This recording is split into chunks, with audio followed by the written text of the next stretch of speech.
இன்னைக்கு காலையில காந்தி மண்டபம் போனேன். காந்தி மண்டபத்தில் காந்தி சிலைக்கு மாலை போட்டுவிட்டு அப்புறம் காமராஜர் சிலைக்கு மாலை போடலாம் என்று தோழர்கள் ஏற்பாடு செய்திருந்தார்கள்.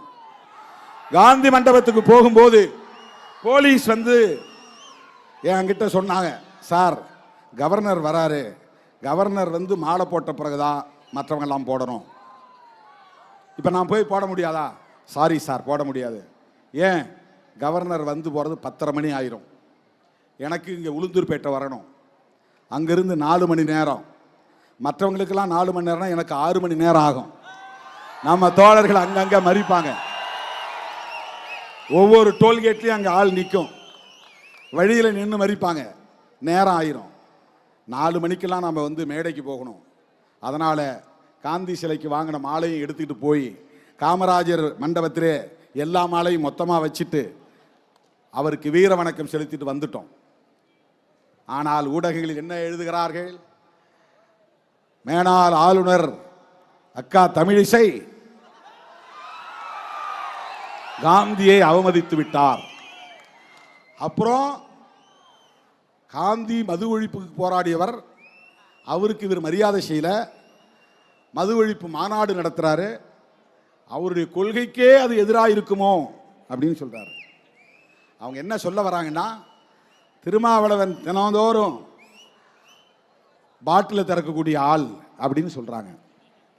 அக்கா தமிழிசை அவர்களே, நீங்கள் குடிக்க மாட்டீர்கள் என்று நான் நம்புகிறேன். உங்களுக்கு குடிப்பழக்கம் இருக்காது என்று நான் நம்புகிறேன். உங்களைப் போல்தான் நானும், எனக்கு அந்த பழக்கம் இல்லை. நான் தடய அறிவியல் துறையிலே ஒரு அறிவியல் உதவியாளராக, ஒரு இளநிலை விஞ்ஞானி என்கிற பொறுப்பிலே பணியாற்றினேன். அப்ப ஒவ்வொரு 3 மாசத்துக்கும் ஒரு டிவிஷன் மாற்றுவாங்க. அதுல ஒரு டிவிஷன் புரோகிபிஷன், மதுவிலக்குத்துறை. மதுவிலக்குத்துறையில் என்னன்னா, போலீஸ் பிடிச்சிட்டு வரான் பாருங்க கள்ளச்சாராயம், திருட்டுத்தனமா ஊரல் காய்ச்சறான்னு பாருங்க அந்த ஊரல், அப்புறம் மது ஆலைகள் உற்பத்தி பண்றாங்கல்ல, பீர், விஸ்கி, பிராண்டி, அதெல்லாம் பாட்டிலா முதல்ல அங்கே தான் வரும், எங்ககிட்ட தான் வரும். நாங்கள் பிப்பெட்டு வச்சு உறிஞ்சி அதை குடுவையில் போட்டு அதை ஆய்வு பண்ணி அதில் எவ்வளவு ஆல்கஹால் இருக்கு அப்படின்னு கண்டுபிடிச்சு சர்டிபிகேட் கொடுக்குற இடத்துல நான் வேலை செஞ்சேன். சர்டிபிகேட் கொடுத்தேன், நான் கையெழுத்து போடணும். பீர்ல 4% இருந்து 5% தான் ஆல்கஹால் இருக்கணும். ஆல்கஹால் தான் போதை தரக்கூடிய ஒன்று. பிராண்டி விஸ்கிலாம் 35% மேலே இருக்கும். 100 மில்லி எடுத்துக்கிட்டா 35% ஆல்கஹால் இருக்கும். 35 மில்லி, 40 மில்லி. பிராந்தியில் 40க்கு மேலே. அதெல்லாம் ராவா குடிக்க முடியாது, பீர் அப்படியே ஊற்றிக்கலாம். பிராந்தி விஸ்கியில் ஏதாவது கலந்து, சோடா கலந்து தான் குடிக்கணும், இல்லைன்னா தண்ணி ஊற்றி தான் குடிக்கணும். ஏன்னா அவ்வளவு கான்சன்ட்ரேட்டட் ஆல்கஹால் இருக்கும், அடர் ஆல்கஹால் இருக்கும். அதில் அது குடலை அப்படியே புண்ணாக்கிரும் அந்த ஆல்கஹால். ஒவ்வொரு நாளும் அதை எடுத்து அதை பிப்பெட் வச்சு உறிஞ்சணும். விரும்புனா நம்ம உறிஞ்சி குடிக்கலாம், அது யாருக்கும் தெரியாது. டேஸ்ட் பண்ணலாம், யாருக்கும் தெரியாது. ஒரு ஓரத்தில் தான் உட்கார்ந்து வேலை செய்வோம். பிப்பெட் வச்சு உறிஞ்சணும் தினந்தோறும் பாட்டிலில். நாங்கள் டெஸ்ட் பண்ணி சர்டிஃபிகேட் கொடுத்த பிறகுதான் அவன் வந்து லேபிள் ஒட்டி மார்க்கெட்டுக்கு வரும். அந்த வேலை செய்தவனா. அப்ப கூட தப்பித்தவறி என் நாவில் ஒரு சொட்டு மது கூட பட்டதில்லை. அயல் நாடுகளுக்கு பயணம் சென்றால் பிளைட்ல போய் ஏறி உட்கார்ந்தவொடனே விமான பணிப்பெண்கள் வந்து, சார் என்ன வேணும் சார்? ஒயின் வேணுமா, ரெட் ஒயின் வேணுமா, வேற என்ன ஒயின் வேணும்? ஃபர்ஸ்ட் தான் கேட்பாங்க.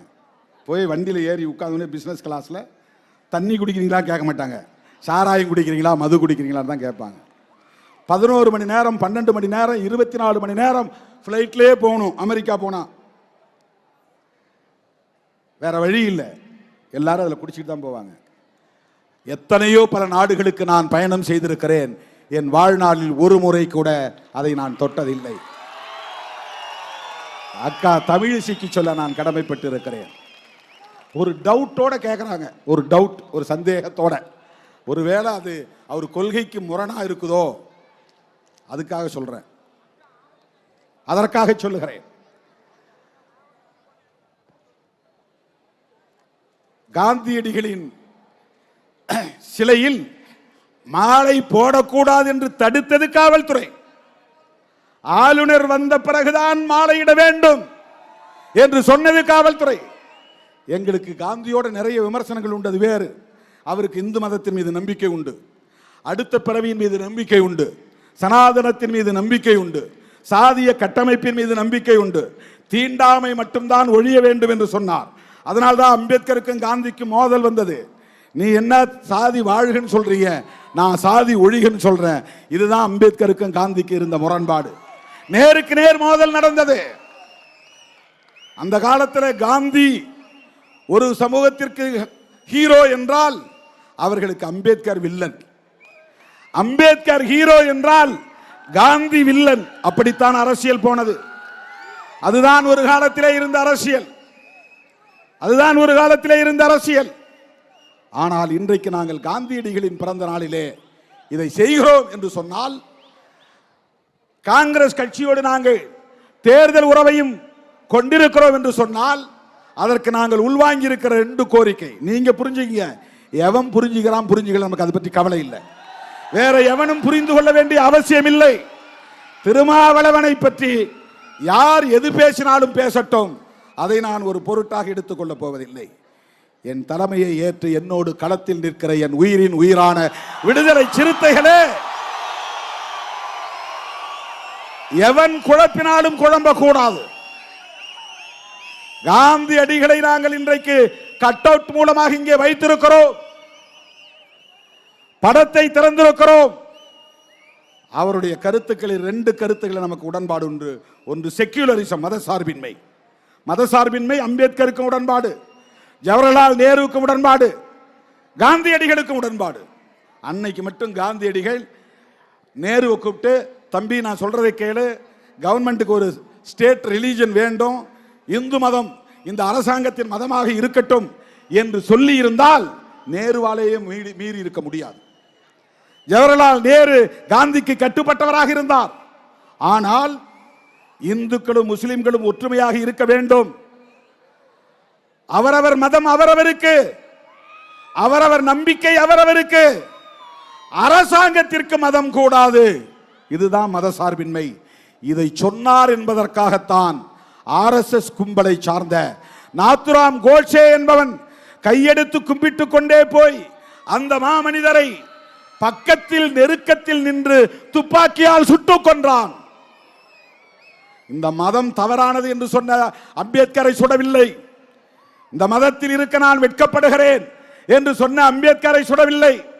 நான் பிறக்கும் போது ஒரு இந்துவாக பிறந்திருக்கலாம், சாகும் போது ஒரு இந்துவாக சாக மாட்டேன் என்று அந்த மதத்தை விட்டு வெளியேறி 10 லட்சம் பேரோடு பௌத்தம் தழுவிய புரட்சியாளர் அம்பேத்கரை அவன் சுடவில்லை. அந்த மதத்தை உயிருக்கு உயிராக நேசித்த, மூச்சுக்கு 300 முறை array Ram array Ram array Ram என்று சொன்ன நாத்துராம் கோட்சே சுட்ட போது கூட அப்படியே ஹரே ராம் என்று சொல்லிக்கொண்டே மண்ணில் சரிந்து விழுந்த அந்த காந்தியடிகளை எவன் சுட்டான்? RSS காரன் சுட்டான். சாவர்கரின் மாணவன் நாத்துராம் கோட்சே சுட்டான். அவன் சுட்டதற்கு ஒரே காரணம் காந்தியடிகள் ஏற்றுக்கொண்ட மதசார்பின்மை என்பதுதான். அதனால் தான் காங்கிரஸோடு இருக்கிறோம், விடுதலை சிறுத்தைகள் கட்சி. அதனால் தான் காந்தியின் பிறந்த நாளில் இந்த மாநாட்டை நடத்துகிறோம். மதசார்பின்மை என்பதை போல மதுவிலக்கிலே உறுதியாக இருந்தார் புரட்சியாளர் அம்பேத்கர், மகாத்மா காந்தி, ஜவஹர்லால் நேரு, தந்தை பெரியார், பேரறிஞர் அண்ணா, இவர்களெல்லாம் இந்த புள்ளியில் ஒரே நேர்கோட்டில் பயணிக்கக்கூடியவர்கள், ஒரே நேர்கோட்டில் பயணிக்கக்கூடியவர்கள். அதை உணர்ந்து கொண்டவர்கள் விடுதலை சிறுத்தைகள், அதை உள்வாங்கி இருப்பவர்கள் விடுதலை சிறுத்தைகள்.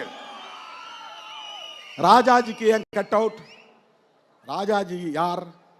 அவர் ஒரு பார்ப்பன சமூகத்தை சார்ந்தவர், உங்களுக்கு தெரியும். அண்ணா அவரை பற்றி சொல்லுவாராம், எல்லாருக்கும் தலையில தான் மூளை, ராஜாஜிக்கு மட்டும் உடம்பெல்லாம் மூளை. ஆனா உடம்பெல்லாம் மூளையா இருந்தாலும் உடம்பெல்லாம் அவருக்கு வஞ்சகமும் இருக்கு என்று அண்ணா அவரை விமர்சிப்பாராம். அப்படிப்பட்ட ராஜாஜி சேலம் முனிசிபாலிட்டி தலைவராக இருந்தார். சேலத்திலிருந்து வந்திருக்க தம்பிங்களுக்கு தெரியும், சேலம் அவருடைய சொந்த ஊர். அங்க ஒரு நகராட்சி தலைவராக இருந்தார் 1937. நாடு விடுதலை அடைவதற்கு 10 வருஷத்துக்கு முன்னாடி. இதெல்லாம் நீங்க தெரிஞ்சுக்கணும், இதெல்லாம் தெரிஞ்சுக்கணும். ராஜாஜி 1937 நகராட்சி மன்ற தலைவராக இருந்தபோது பிரிட்டிஷ் அரசாங்கம் தான் ஆட்சியிலே இருந்தது. பிரிட்டிஷ் அரசாங்கம் மதுக்கடைகளை திறந்து விடுங்கயான்னா, ஜனங்க குடிக்கட்டும். ஏன் குடிக்கணும்? குடிச்சிட்டு அவன் பாட்டு கிடந்தாதான். ஏன் வரியை ஏத்துறன்னு கேட்க மாட்டான், ஏன் எனக்கு பள்ளிக்கூடம் திறந்து வைக்கலன்னு கேட்க மாட்டான். மக்கள்கிட்ட எந்த உரிமை போராட்டமும் நடக்காது. அவன் பாட்டுக்கே குடிச்சிட்டு விழுந்து கிடப்பான். பொண்டாட்டி நடுத்தருவில் நிற்பா, பிள்ளைங்க நடுத்தருவில் நிற்கும். அவன் அப்பா குடிக்கிறத பார்த்துட்டு பிள்ளையும் குடிப்பான், புள்ள குடிக்கிறத பார்த்துட்டு அவன் பொண்டாட்டியும் குடிப்பா. இப்படி ஒரு சமூகம் அழியட்டும். இப்படியெல்லாம் ஒரு காலத்திலே ஆட்சியாளர்களுக்கு சூது இருந்தது, சூழ்ச்சி இருந்தது. அந்த காலத்தில் மதுக்கடைகளை திறக்க சொன்ன போது மதுக்கடைகளை திறக்க மாட்டேன் என்று தன்னுடைய நகராட்சி பகுதியிலே உறுதியாக நின்றவர்தான் யாரு? ராஜகோபாலாச்சாரியார் என்கிற ராஜாஜி. ஜீன்னா மரியாதையா சொல்றது. அவர் பேரு ராஜா, ராஜகோபால் ஆச்சாரியார். ஆச்சாரியார்னா அவர் சமூகத்தை சார்ந்த ஒரு சொல்லாடல். இது வைணவ மதத்தை சார்ந்தவர். திருமாலை கும்பிடுறவங்க, ஐயங்கார் நினைக்கிற அவர் ராஜகோபால் ஆச்சாரியார் மதுக்கடைகளை திறக்க மாட்டேன்னு அப்பவே 1937 சொன்னார். அதை நடைமுறைப்படுத்தினார். அதனால்தான் தோழர்களே, மதுக்கடைகளை மூட வேண்டும் என்று சொன்ன மூதறிஞர் ராஜாஜிக்கு இந்த மாநாட்டிலே கட் அவுட் வைத்திருக்கிறோம். தேசிய அளவிலே மதுவிலக்கு கொள்கை வேண்டும் என்று வலியுறுத்திய பேரறிஞர் அண்ணாவுக்கு இங்கே நாம் கட் அவுட் வைத்திருக்கிறோம். இதுதான் நம்முடைய அரசியல். இந்த மாபெரும் மாநாட்டின் மூலம் நான் தமிழ்நாடு அரசுக்கு, தமிழக முதல்வருக்கு விடுக்கிற வேண்டுகோள், எங்கள் தீர்மானங்களை அப்படியே கோரிக்கைகளாக ஏற்று அவை அனைத்தையும் நடைமுறைப்படுத்த வேண்டும் என்று கேட்டுக்கொள்கிறோம். தேர்தல் அரசியல் வேற, அது பேச வேண்டிய நேரத்தில் பேசுவோம். கொள்கை அடிப்படையில் களமாடுவது என்பது வேறு. இன்றைக்கு கைகோர்த்து களத்திலே நிற்கிறோம். திராவிட முன்னேற்ற கழகத்தின் தலைவர்கள் இந்த மேடைக்கு வந்தது விடுதலை சிறுத்தைகளின் நோக்கத்தை இன்றைக்கு வலுப்படுத்தி இருக்கிறது. அவங்கள வச்சுக்கிட்டு இப்படி நடத்தலாம்.